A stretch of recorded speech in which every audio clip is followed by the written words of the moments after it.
Hello student, हम लोग इस सीरीज में ठीक है सभी सब्जेक्ट के क्वेश्चन को सॉल्व करेंगे। ठीक है, सबसे पहले हम लोग साइंस के क्वेश्चन को सॉल्व करते हैं। ठीक, क्वेश्चन नंबर 1 क्या है?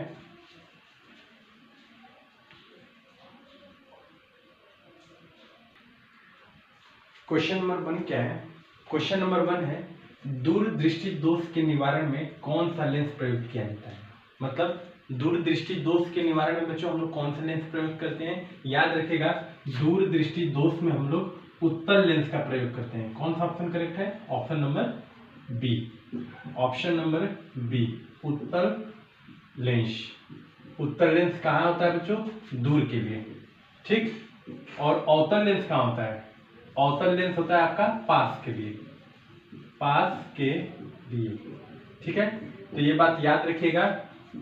दूरदृष्टि दोष में हम कौन सा लेंस प्रयोग करते हैं? दूरदृष्टि दोष में हम लोग उत्तल लेंस का प्रयोग करते हैं। ठीक है, नेक्स्ट क्वेश्चन देखते हैं, क्वेश्चन नंबर 2।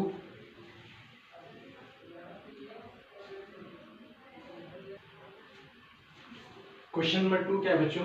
क्वेश्चन नंबर 2 है, किसी विद्युत परिपथ में किसी प्रतिरोध के शिरों के बीच विभवांतर की इकाई होती है। ठीक है, क्वेश्चन क्या है? किसी विद्युत परिपथ में, ठीक, किसी प्रतिरोध के शिरों के बीच विभवांतर की इकाई क्या होती है? तो विभवांतर की जो इकाई होती है बच्चों, वो क्या होती है? वोल्ट होती है। क्या होती है? वी। वी से दिखाते हैं इसको, वोल्ट। इसका सिंबल क्या है? वी। कौन सा ऑप्शन करेक्ट है? Option number C. याद रखिएगा, ऑप्शन नंबर कौन सा है? सी है। ठीक है, तो आपको ये याद होना चाहिए, जैसे वोल्ट तो आपको पता है विभवांतर की इकाई होगी, तो इसमें ये जो वाट है, वाट किसका है? वाट जो है बच्चों पावर का है। ठीक है, किसका? पावर, शक्ति। शक्ति जिसको हम लोग किससे डिनोट करते हैं? पी से। ठीक है, अच्छा, एम्पियर किसका है? एम्पियर। एम्पियर को किससे दिखाते हैं? AMPERE, ampere. एम्पियर को ए से दिखाते हैं। ये किसका है बच्चों? विद्युत धारा का है। विद्युत धारा। विद्युत धारा को किससे नापते हैं? एम्पियर से नापते हैं। ठीक है, ओम किसका है? ओम है आपका रेजिस्टेंस का। इंग्लिश में इसको रेजिस्टेंस कहते हैं, जिसको आर से दिखाते हैं। हिंदी में क्या कहते हैं? रेजिस्टेंस को प्रतिरोध। प्रतिरोध। तो देखिए, एक तरीके से इसमें 4 क्वेश्चन हो गए। याद रखिएगा, ओम किसका है? रेजिस्टेंस। हिंदी में क्या बोलते हैं? प्रतिरोध। दूसरा एम्पियर। एम्पियर किसका है बच्चों? एम्पियर है विद्युत धारा, इलेक्ट्रिक करंट का। सी, वोल्ट किसका है? वोल्ट तो विभवांतर का ही होता है। ठीक है, वाट किसका है? पावर, शक्ति। शक्ति, पावर। पावर का क्या होता है? वाट होता है। ठीक है, नेक्स्ट क्वेश्चन देखते हैं, क्वेश्चन नंबर 3।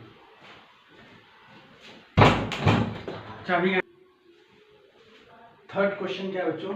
थर्ड क्वेश्चन है, ग्लोबल वार्मिंग के लिए उप उत्तरदायी गैस है।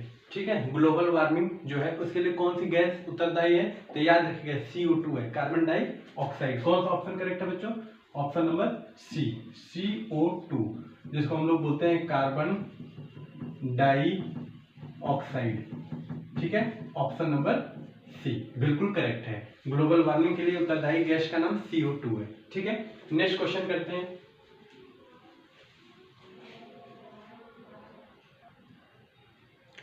नेक्स्ट क्वेश्चन, क्वेश्चन नंबर 4 देखते हैं बच्चों। फूल में नर प्रजनन अंग होता है। फूल में जो नर, ठीक है, नर प्रजनन अंग का नाम क्या है बच्चों? तो याद रखिएगा, पुंकेसर। ठीक है, क्या है? पुंकेसर। ठीक है, ऑप्शन नंबर ए करेक्ट है। ऑप्शन नंबर ए क्या है बच्चों? पुंकेसर। पुंकेसर जो है ये फूल में नर प्रजनन अंग है। ठीक है, नर प्रजनन अंग है। पुंकेसर जो है वो फूल में नर प्रजनन अंग है। ठीक है, उसके बाद आपसे अगर पूछ दे क्वेश्चन बदल के, मादा में क्या है? मादा में प्रजनन अंग क्या है फूल में? तो याद रखिएगा, जयांग। कौन सा ऑप्शन करेक्ट है? Option number D, Jayang. Jayang जो है वह फूल में मादा प्रजनन अंग है। ठीक है, फूल में जो मादा प्रजनन अंग है उसका नाम क्या है बच्चों? जयांग। और पुंकेसर जो है वो फूल में नर प्रजनन अंग है। वेरी इंपॉर्टेंट क्वेश्चन है ये। ठीक है, ये क्वेश्चन आपके बोर्ड में पूछे हुए हैं। ठीक है, इसको सब लोग नोट कर लीजिए।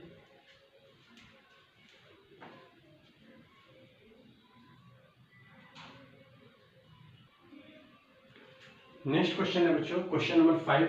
क्वेश्चन नंबर 5 क्या है? अनड्यूज निषेचन होता है। ठीक है, अनड्यूज निषेचन कहाँ पे होता है? तो याद रखिएगा, फिलोपियन नलिका में।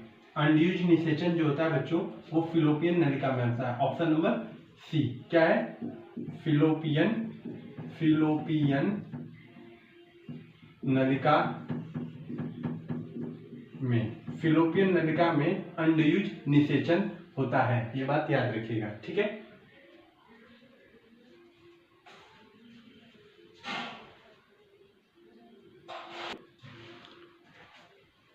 नेक्स्ट क्वेश्चन देखते हैं बच्चों, क्वेश्चन नंबर 6। क्वेश्चन नंबर 6 क्या है? हमारे घरों में जो विद्युत आपूर्ति की जाती है वह होता है, मतलब जो हमारे घर में है वो जो करंट आती है वो कैसी करंट होती है? तो देखिए, याद रखिएगा, जो करंट, जो खंबे से करंट हमारे घर में आता है वो अल्टरनेटिंग करंट होता है, एसी करंट होता है, जिसको हिंदी में प्रत्यावर्ती धारा कहते हैं। ठीक है, मैं इसको यहाँ पे ऐसे समझाने की कोशिश करता हूँ। जैसे मान लीजिए ये खंबा है, ठीक, ये बिजली का खंबा है,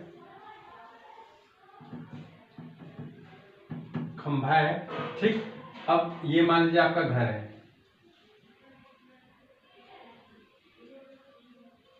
ये क्या है बच्चों? घर है, ठीक।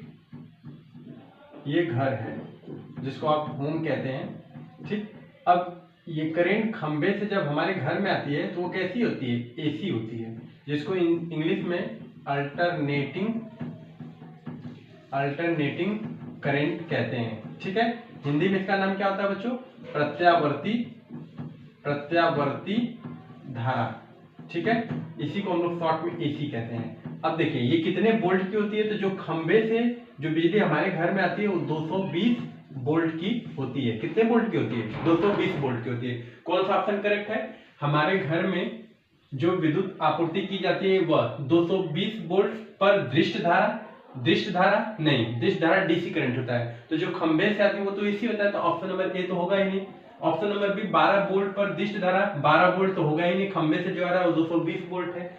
इसका मतलब कि बी और डी ऑप्शन तो ऐसे ही इनकरेक्ट हो जाएंगे। बचा सी, तो सी ऑप्शन क्या है? 220 वोल्ट पर प्रत्यावर्ती धारा। ठीक है, तो यही ऑप्शन करेक्ट है, ऑप्शन नंबर सी। ठीक है, एसी कितने वोल्ट? 220 वोल्ट। तो याद रखिएगा, जो खंबा से जो करंट हमारे घर में आता है वो 220 वोल्ट का होता है। कौन सा करंट होता है बच्चों? प्रत्यावर्ती धारा, एसी, अल्टरनेटिंग करंट। ठीक है, बहुत इंपॉर्टेंट क्वेश्चन है ये वेरी इंपॉर्टेंट क्वेश्चन है, इसको सभी लोग नोट कर लीजिएगा, बहुत ही महत्वपूर्ण क्वेश्चन है। ठीक है, नेक्स्ट क्वेश्चन देखते हैं, क्वेश्चन नंबर 7।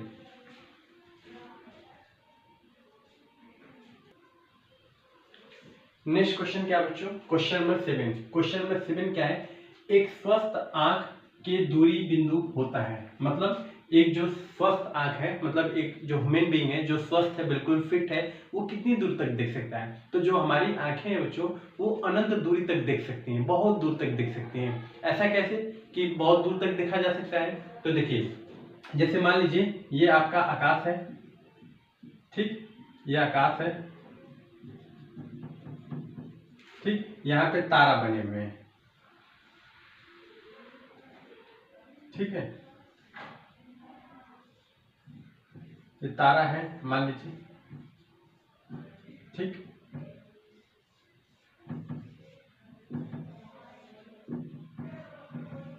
ये तारा बने हुए हैं सब, ये सब क्या है बच्चों? तारा है, ठीक। अब एक मनुष्य यहाँ पे है, पृथ्वी पे है, मान लीजिए ये पृथ्वी है, अर्थ, पृथ्वी है, क्या है बच्चों? अर्थ है, ठीक। एक यहाँ पे मनुष्य है,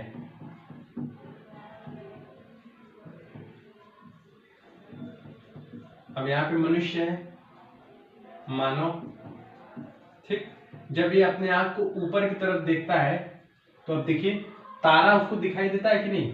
बिल्कुल दिखाई देता है। जबकि तारा और जो मनुष्य के आंख की दूरी हो तो अनंत है ना, बहुत दूर है, जो कि पॉसिबल नहीं है कि हम मेजरमेंट कर सकें। ऐसे मेजरमेंट करना तो पॉसिबल नहीं है, संभव नहीं है, लेकिन फिर भी अनंत दूरी, इतना दूरी, कितने लाख किलोमीटर दूरी होती है पृथ्वी से चंद्रमा की दूरी कितने लाख वर्ग किलोमीटर दूरी है, इतने दूरी को भी हम अपने आंख से देख लेते हैं। इसका मतलब कि जो एक स्वस्थ मनुष्य है वो अपने आंख से अनंत दूरी को देख सकता है। तो कौन सा ऑप्शन करेक्ट होगा बच्चों? Option number D. Option number D, अनंत दूरी तक वो देख सकता है। ठीक है, एक छोटे से फिगर में हम लोगों ने समझने की कोशिश की। ये पृथ्वी है, ये आसमान है जहाँ पे तारा है। एक मनुष्य, स्वस्थ मनुष्य, फिट, वो तारा को देख सकता है, फिट मानो। ठीक है, स्वस्थ मनुष्य, स्वस्थ मनुष्य कहां तक देख सकता है? अनंत दूरी तक। ठीक है, वेरी इंपॉर्टेंट क्वेश्चन है बच्चों। नेक्स्ट क्वेश्चन करते हैं, क्वेश्चन नंबर 8।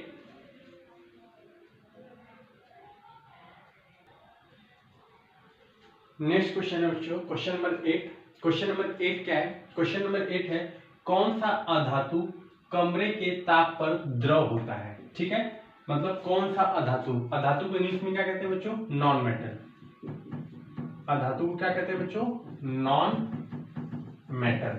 ठीक है, कौन सा अधातु, ठीक है, कमरे के ताप पर द्रव के रूप में पाया जाता है? तो याद रखिएगा ब्रोमीन। कौन सा है? Bromine, Br। कौन सा ऑप्शन करेक्ट है? Option number A. क्या है बच्चों? ब्रोमीन। ठीक है, ब्रोमीन, जिसका सिंबल क्या है? Br। ठीक, यहीं पे नोट में एक चीज लिख लीजिए, सभी बच्चे नोट डाउन कर लीजिएगा। ये तो कौन सा अधातु है जो रूम टेम्परेचर पे लिक्विड होता है? ठीक है, अगर आपसे धातु पूछ देगा, धातु मतलब मेटल के बारे में पूछ देगा, तो मेटल में क्या हो जाएगा बच्चों? मेटल में क्या हो जाएगा? पारा हो जाएगा। क्या हो जाएगा? पारा। पारा को इंग्लिश में लोग क्या कहते हैं? मरकरी। क्या कहते हैं? मरकरी कहते हैं। ठीक है, वेरी इंपॉर्टेंट ये भी क्वेश्चन था, सभी बच्चे इसको नोट कर लीजिए।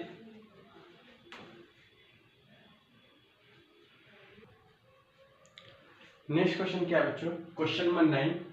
ऑक्सीजन के दो परमाणुओं के बीच में कितने आबंध पाए जाते हैं? आबंध को इंग्लिश में हम लोग बॉन्ड कहते हैं। क्या कहते हैं बच्चों? बॉन्ड कहते हैं। कितने बॉन्ड पाए जाते हैं? तो याद रखिएगा, जो ऑक्सीजन है, ये ऑक्सीजन है। ठीक, ऑक्सीजन के बीच दो परमाणु के, ये एक परमाणु, ठीक है, ये क्या है बच्चों? दूसरा परमाणु। ठीक है, ऑक्सीजन के बीच दो परमाणुओं के बीच कौन सा बॉन्ड पाया जाता है? तो डबल बॉन्ड पाया जाता है। कौन सा बॉन्ड बच्चों? Double bond. कौन सा ऑप्शन करेक्ट होगा? Option number B. ठीक है, ऑप्शन नंबर बी करेक्ट है। ठीक है, इसमें कोई डाउट नहीं होना चाहिए कि दो ऑक्सीजन के दो परमाणुओं के बीच में डबल बॉन्ड होता है। कौन कैसे बॉन्ड होते हैं बच्चों? डबल बॉन्ड होते हैं। ठीक है, तो नोट में एक बात और यहीं पे नोट कर लीजिए कि ऐसे क्वेश्चन आपके एग्जाम में आते हैं। जैसे मान लीजिए ऑक्सीजन की जगह आपको दे दिया हाइड्रोजन के, तो हाइड्रोजन के दो परमाणु हैं, इनके बीच में कौन से बॉन्ड होते हैं? Single bond.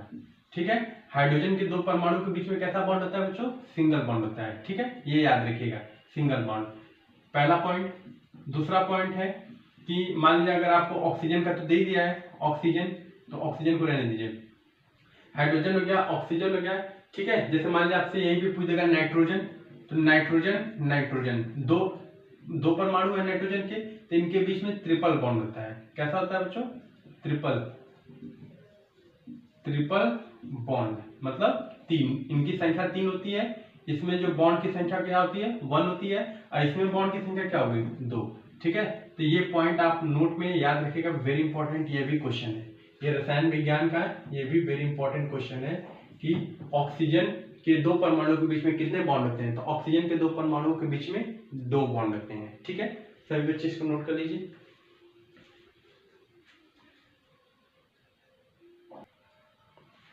नेक्स्ट क्वेश्चन क्या है बच्चों? कवक में पोषण की कौन सी विधि होती है? तो याद रखिएगा, कवक में जो पोषण की है वो मृत जीवी होती है। मृत जीवी मतलब सड़े गले पदार्थ। ठीक, जो सड़े गले पदार्थ से होते हैं। कवक में पोषण की कौन सी विधि होती है? तो मृत जीवी। ऑप्शन नंबर बी करेक्ट है, मृत जीवी। ठीक है, सभी बच्चे इसको नोट कर लीजिए।